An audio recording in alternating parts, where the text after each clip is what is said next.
گشت زنی هواپیماهای بی سرنشین در آسمان ولایت‌های افغانستان از آغاز تسلط طالبان به این سو به گونه دوامدار وجود داشته است، اما در این اواخر گزارش‌ها از ولایت‌های مختلف کشور می‌رساند که پرواز این هواپیماها بیشتر از هر زمان شده است.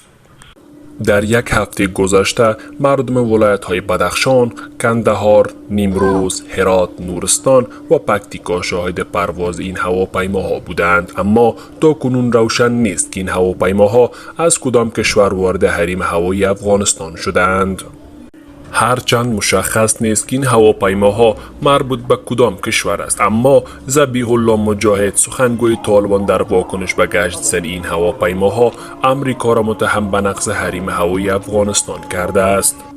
مجاهد گفته است این هواپیماها بدون شک مربوط به امریکا هستند و از کشورهای نزدیک وارد افغانستان می شوند. همه کشورها باید مسئولیت خود را در این زمینه بدانند و این تجاوز را متوقف کنند.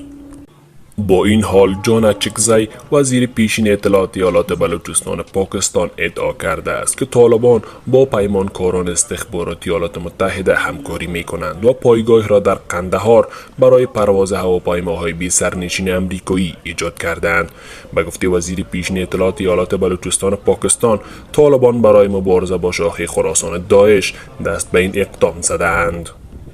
از سوی هم کریستوفر کوستا دستیار پیشین دونالد ترامپ گفته که برای شکست داعش در افغانستان همکاری استخباراتی واشنگتن با طالبان ناخوشایند اما ضروری است.